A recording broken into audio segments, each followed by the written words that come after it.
Ladies and gentlemen, welcome to Good News York. My name is Noah Chrysler. Today I am sitting with Ben Gray. Ben Gray is one of our clients. Ben, why don't you introduce yourself? Yeah, my name is Ben Gray. I am a local real estate professional here in central New York.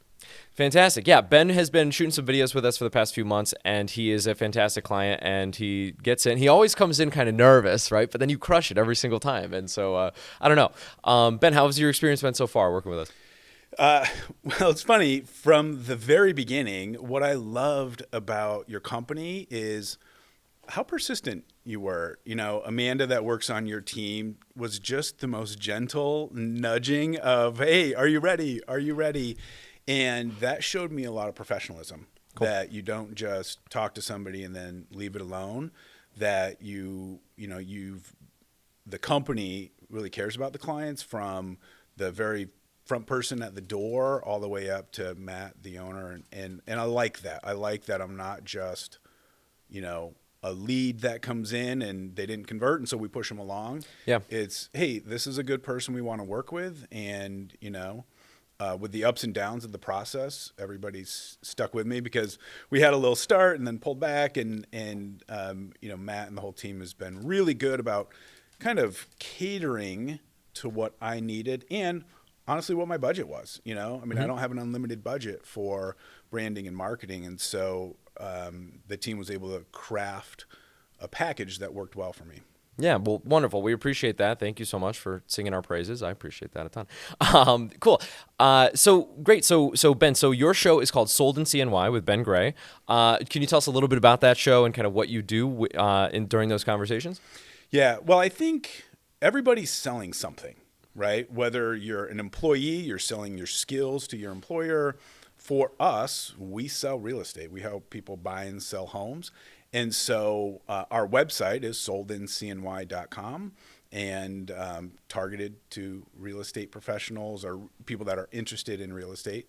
And so what we're going to be doing in our show is bringing on people that are ancillary to the process of buying a home and interviewing them and helping the viewers understand a little bit more about the process. Yeah, which I think is a super valuable thing because I think for a lot of first-time home buyers, it's a very foggy process. And I've never purchased a home. My cousin right now is purchasing a home, and he has been trying to buy a home for the last year and a half. And it was a huge learning curve for him, and he's still struggling with the market right now, trying to find something. But I don't know. What do you think is, as you think about creating more episodes of that, are you excited for, diving into any specific part of the process, or what gets you excited when you think about making that content? That's a great question. What honestly gets me excited is two things. One, educating the public, because there are so many myths around buying and selling a home. And not just new home buyers. We're working with a client right now. She's been in her house 51 years, Noah. Wow. 51 years. And now it's time for her to move on to the next stage, downsize, first floor living. And so there's still a lot of questions around every different process, from a first-time home buyer to a move-up buyer to a real estate investor. So helping to educate the public around that. But then honestly, introducing some of the people I work with to people, because, we sell a lot of homes. We have a lot of connections, and most of those connections are people that work in the background that our clients never get to meet, and so being able to share their stories a little bit, it's exciting for me. Yeah, wonderful. So also let's talk about that, right? So one of the goals that you talked about when we first started working together was that one of your goals is not just to sell more homes and to attract more local buyers, but also to grow your team, right? And so after we've talked more and after we've made some content, it seems like you know a lot about developing a real estate sales team and that sort of thing. Can you tell me some of the things that you've learned in that domain over the last couple of years? Yeah. Well, when I first started building the team in 2017, had some challenges. So I've been licensed since 2009. 2017 started building the team, had a lot of challenges. Hired a couple of different coaches that helped me build the business a little bit, but ultimately not where I wanted to get. And then in 2019, hired a coaching company, and they really helped me scale and build. And so I've learned so much from them. And part of what I see in our industry is it's easy to get into the industry. It's hard to stay in the industry. And so we want to be a conduit for the information that I've learned to the people that need to learn the information to help not just grow a business, because not everybody wants a team, Noah, but to do more deals so that you can do it full time and help more people. Because I think most real estate agents get into the business because they like helping people. Mm-hmm. If you look at real estate agents that do really well, they come from a service background of hospitality or food and beverage, personal training, law enforcement. Not to say somebody with an economics or finance degree is not going to do well in our industry, but you have to really have a passion for people and helping people, because we're the one business or industry that helps people before we get paid. Mm-hmm. And so there's a lot of really good people in our industry. They get the license because they want to help people, and then they just kind of fall flat because the license doesn't prepare you for the hard work that is real estate and building a business. A lot of agents can sell a few houses a year, but taking that and turning it actually into a business with systems is not easy. I've been doing it for a long time, and for me, it's still not easy. I have challenges. So if we can take some of our experience in the coaching world, where I've coached hundreds of agents around the country, helping them build their business, and give it back to the agents in Central New York and help them raise their industry standards, it's better for everybody. Yeah. When you're teaching a new real estate agent the things that you're coaching them on, what do they typically struggle with? What are some of the things that you're kind of hammering into their minds to change their paradigm a little bit at the beginning? Yeah, I think the biggest thing, and I had the problem too, was understanding how systems play a role in your business. And a business is a system of systems. And so the first thing we want to do is help them understand what a system is. A system is a process. A system is not a system if it isn't written down. But when you do things in your real estate business, or any business in general, Noah, when you do something and you do it more than once, it should be turned into a system. And so in most businesses, there's 4 kind of blocks of systems. And we break it down like this. First you need to attract leads. Then you need to convert those leads. Then you need to deliver a world-class Ritz-Carlton experience. And then you need to be able to scale that. Mm-hmm. So we always go back to attract, convert, deliver, and scale. And inside of those 4 pillars, we have these different systems, attracting leads. What are 5 or 10 different types of ways to attract leads, and build systems out into that. How do we convert leads? What does conversion look like? And so that's kind of the broad picture of helping agents understand how to take their skills of helping buyers and sellers and turn it into a business where you can make the money you want to make and have the lifestyle that you want to have. Yeah. That is wonderful. I think that growing up, I watched my father build his own business. He runs Chrysler Treasure Automotive here in Syracuse, and he struggled early on, right? Like he was like constant headaches all the time. He used to basically have him and one other guy kind of in the back of the shop. And but after he took more training courses and he went to more night courses and things, right? He's learning technical skills, but he's also learning, how to work on the business instead of working at the business, right? Building out those systems that you're describing, and I've seen his business grow, and I've seen him change too as a person. And that was a very powerful thing, right? Because early on, he was doing exactly what you're describing, right? Being one of those, he was a bartender for years, right? Yeah. And very service oriented. But I think just that systemization process changed him, and he saw a lot of benefit from that. Do you see, so from the people that you've worked with, have you seen changes in them? Have they reported good, positive growth and things? And I don't know, have you seen anybody kind of transform their businesses and their lives a little bit? Yeah, that's a good question. And here's what I'll say. Out of the however many agents that I've helped coach, it stacks up pretty well to the 80-20 rule, and even the 80, it stacks up pretty well to the 20, 60, 20 rule. So, out of 100 of our coaching clients, 20 of them just crush it, Noah. Mm-hmm. They get it, they put the work in, and they do really well. 60%, the middle 60, they do okay. They understand the systems, they get a little bit implemented, they start to get busy, and then they kind of they're happy with their success and they stop. And then the bottom 20%, they just don't want to work. You know, everybody wants the magic pill in business. Hey, just give me the silver bullet, give me the magic pill. What do I need to do? And then you tell them, hey, you need to do the work. And they're like, oh, I don't know if I want to do the work. Right. And you're like, the work works. You know, everybody Yep. says that, and it's so true. When I sit down to do my new business development or my prospecting or lead follow-up, whatever you want to call it, and I make those phone calls and reach out, the text messaging, I get business. And when I don't do that, I don't get business. And so 20% of the clients crush it, just absolutely crush it. 20%, they do nothing with it, you know, Yeah. because it's work and they don't Yeah. want to work. No, I think there's a lot of wisdom in that too, right? It's like with weight loss, right? Everybody's looking for the key, magic weight loss thing. And it's like, hey, go to the gym, eat fewer calories than you burn. And, over time, like if you change your lifestyle, like you will become healthier. And, you can say that a dozen times, but if people don't put in the work, that it doesn't change. Or they take Ozempic, which is magic. Yeah, So. yeah. Yeah, but even with that, like, that might be a kind of a shot in the arm, but then you still have to like have those healthy habits, Right. Exactly. Or else it doesn't stick around or yeah. I agree with that. Cool. You mentioned that your team is expanding. Yeah. Can we talk a little bit about that? Sure, yeah. Beautiful. Yeah, so I'm a part of this larger organization called Place.com, and some of the top real estate teams around the country are part of this.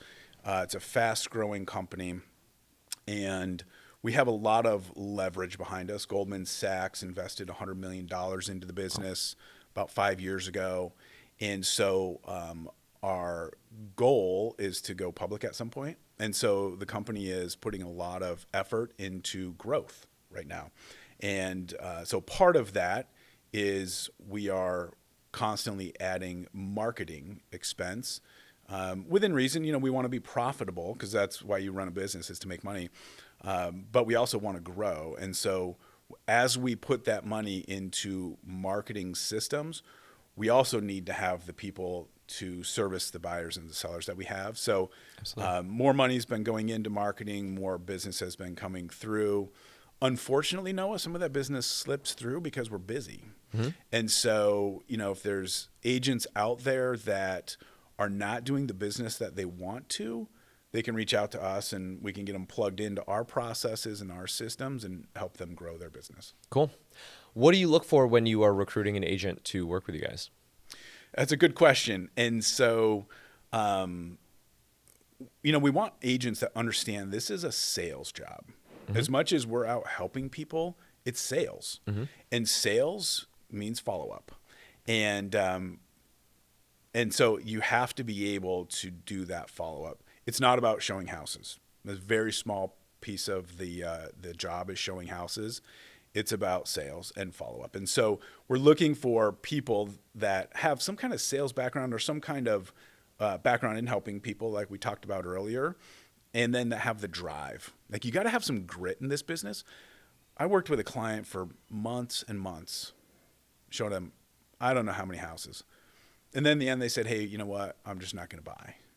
And that hurts. Mm-hmm. And if I was to just go sulk around, I wouldn't, do any deals. So you have to have the grit for the business. And so I think that's a couple of things. We want growth-minded people that want to win. We want people that want accountability, because I think that's a big part of it. I run a team. I'm accountable to somebody. Agents on our team are accountable to somebody. And so we want somebody that has that spirit, of like they want to win and they're going to do what it takes to win. Yeah. Cool. I mean, that sounds wonderful. What are some of the perks? Like, why should I join Ben Gray's Sold in CNY team? Like, I mean, like what do they get into it for? What do you typically see in your new recruits? Well, I think one of the perks is that they get to come in here and do some media with you guys. Cool. If our agents are hitting their goals, their KPIs, if they're doing what they're supposed to be doing, they're going to get highlighted on social. They're going to have the opportunity to get on camera more and build their brand. We're going to help them build their brand. So that's one of the perks. The other perk is, we have some phenomenal stock options in a couple of companies that we're a part of that our agents get to benefit from, that in the future, could turn out to be really exciting. They could turn out to be like some stocks and tank, but they have a lot of opportunities around that. We offer healthcare and certain Wonderful. things. Beautiful. Cool. Maybe we can get off of this. Thank you for entertaining me though, Ben. I Yeah. appreciate it. No, it's cool to talk about what you're actually doing, right? And what you're actually working on, because I think that that's always where the most interesting stuff is. But beautiful. If we were to take a bird's eye view perspective, let's say I have never purchased a home, which is correct. What for a first-time home buyer, can you give me a bird's eye view perspective of what the process is usually like for someone who has never purchased a home? I'm on Zillow. If I was to go buy a home, I'd probably go fire up Zillow and be like, "Oh, cool, okay, 300 grand, maybe I'll figure that out. I don't know, boom," and then maybe go to a bank or something. I don't know. What is the first-time home buying experience like for most people? Right now, Yeah. it's like getting your teeth kicked in once a week because you find a house you love and you put an offer in and you don't get it because somebody outbids you or they pay cash. So it's challenging. And so having a real estate professional that is not pushy, that can really guide you to make wise decisions is the place to start. But I think just picking up the phone and I'm going to get some hate. I'm going to get some hate right here. Love Picking up the phone and looking at Zillow is a great place to start. Cool. Looking at Zillow and just pulling up that house for $300,000 and say, "Hey, what's my monthly expense? Oh, $2,500. What am I paying now? I pay $1,000 and I can't afford much more." Then you're not going to be able to afford that $300,000 house. So starting looking at Zillow is not a bad option. Cool. Just don't click any buttons on Zillow, Noah. You want because there's agents that pay for those leads. Sure. And you may or may not want to work with those agents. But I think looking at Zillow is a great place to start. Got it. Cool.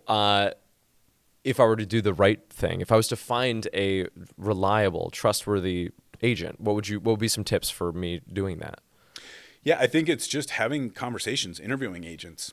Hey, tell me about your experience. How many homes have you sold? Oh, you've only sold 2 homes? That's not a problem. There's a lot of agents that get their license and they've never sold any homes.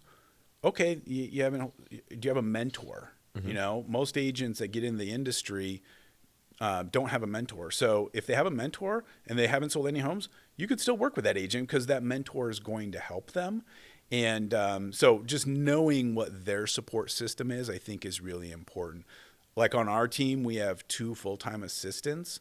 That's all they do is help our agents write contracts, handle, things that come up with inspections, stay in touch with the attorneys. So finding somebody that either has experience or has a mentor that's overseeing them. Yeah, no, I bet that's a huge game changer when they know what they're doing or can go and ask someone who knows what they're doing. Yeah. I bet that's a big game changer. Cool.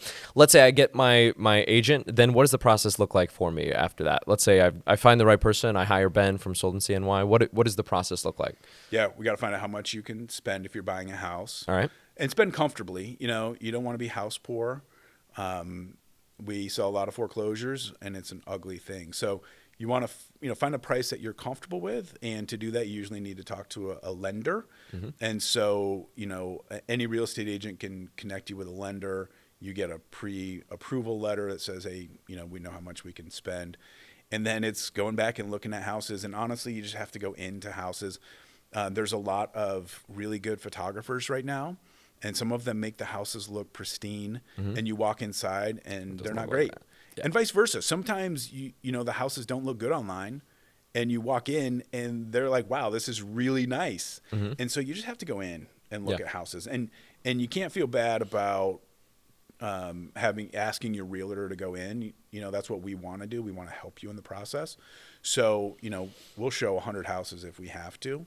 We shouldn't need to because we should understand what the buyer wants and really hone that process down. But yeah, you have to go look at them and then kind of work through what you like and what you don't like. Interesting. What is your favorite type of lender to work with, right? Are you like a local credit union type of a deal, or are you like, no, hey, big international bank type of a deal? Like, does it matter? You know what?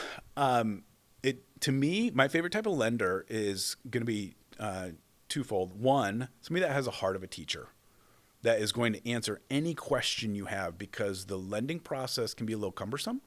And so you want to be able to call them up and ask them 100 questions and get 100 answers without somebody blowing you off because they don't have time for you. So has the heart of a teacher. And then the second thing is that they're accessible. There's a hot market right now in central New York.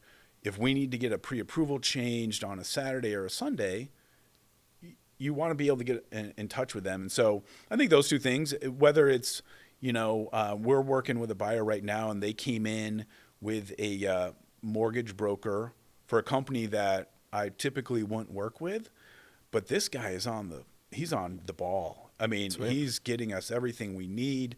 And so, it's nice to work with local lenders to keep everything in central New York. I think that's great, but it's really, you want to find somebody with the heart of a teacher and, we'll call you back or, answer your text messages quickly. For sure. I love that. Heart of a teacher, right? Hey, I got questions. Help me understand this and help me give me my answers. That's beautiful. Cool. Okay. And so let's say I find my lender. I find Sold in CNY. I hire a real estate agent from Ben Gray's team. I find the right lender. We visit 100 houses, and I find the perfect one. What does that closing process kind of look like? What happens to get that to happen?